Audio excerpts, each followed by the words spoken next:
early on, and if we weren't struggling so much, to move the ball downfield, like we were in that second half.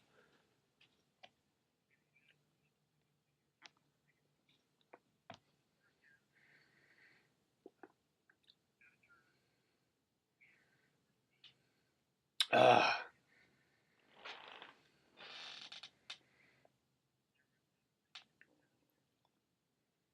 yep.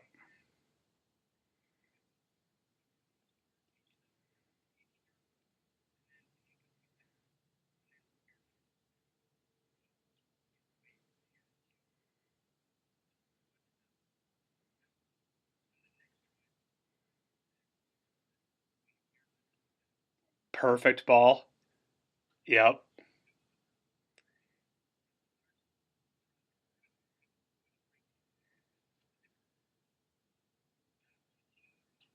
Yep.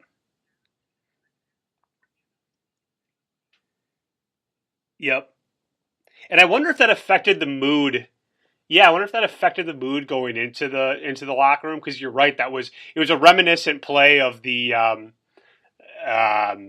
not NFC Championship game, but one of the playoff games against Dallas with Mercedes Lewis streaking across the field, him sneaking his legs in, feet inbounds. People know what I'm talking about. But yeah, it was a perfect strike, to him, and it not only did it hit his hands, but then it hit his shoulder, and then the ball bounced out. But yeah, I was actually I'm glad you brought that up, because I did forget about the drops, and Devontae was responsible for a few of those as well. But that play in particular, I think that play in particular did kind of change the mood in that locker room or something, or just kind of got rid of the momentum, because that would have been a nice little 3 points after, like you said, having to punt for the first time the series before after getting sacked. It would have been like, okay, nope. Even though we only had, I think, a 45-second drive, to get 3 points out of that would have been huge. And oh, by the way, at that point, it didn't seem like a big deal, but like it kind of turned into a big deal. Like we needed three from Crosby later on in that game, so you really can't take any lead, especially if this Green Bay team, and we're not blowing leads left and right. We're not the Vikings, but um, you can't really take any lead for granted.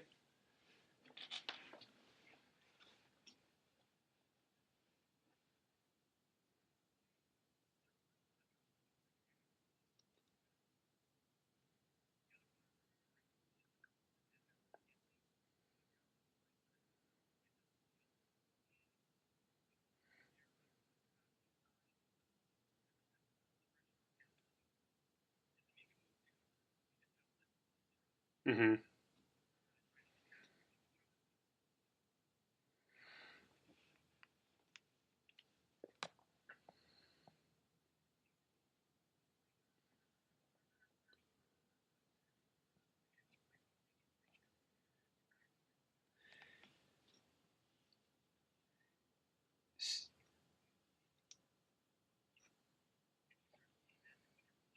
Hmm.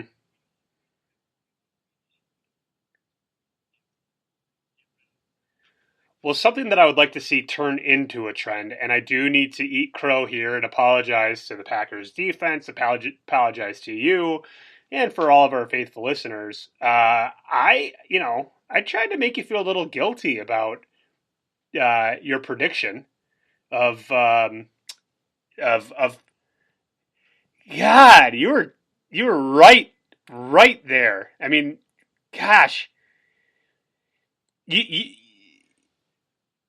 I know, right? But you didn't quite have, you didn't have enough faith, I guess. I had no faith apparently, but you didn't have enough faith in the defense. And my question to you was, what makes you think we can keep any team to 19? And sure enough, we kept them to 16.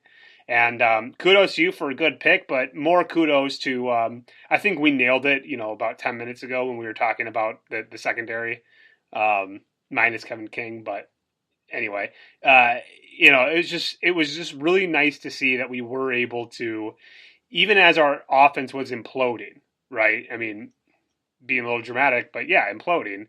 They were able to kind of win the game for us, even though we didn't know it at the time, by that goal line stance and returning it 50 yards. But then also just keeping a mediocre offense in check.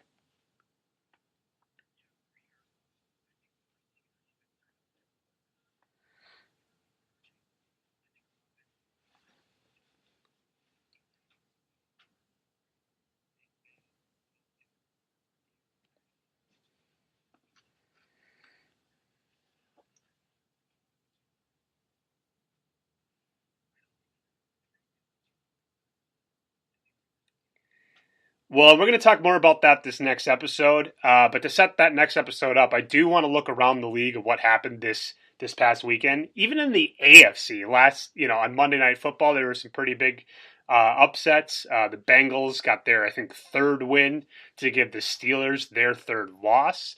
I think you thought I was even crazy for bringing this up in the podcast.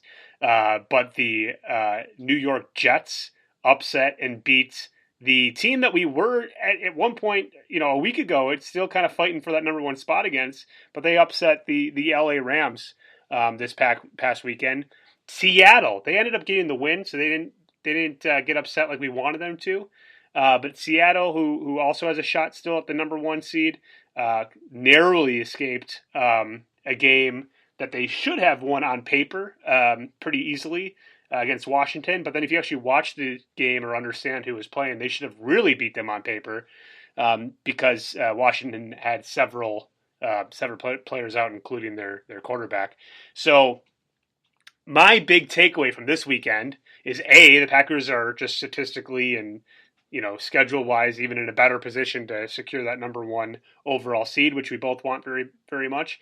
But just looking around the league and watching all these teams struggle with seemingly not as great teams, I'm less and less afraid. We went on this rant about 3-4 weeks ago about how we're not a great team, we're a very good team.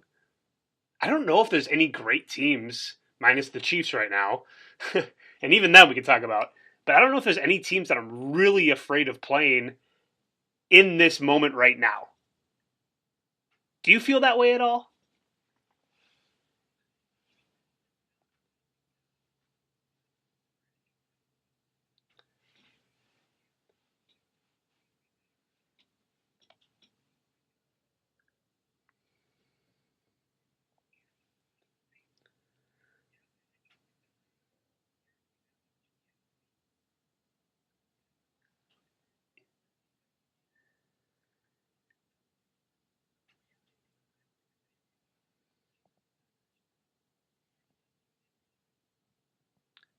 And I think we should leave it at that.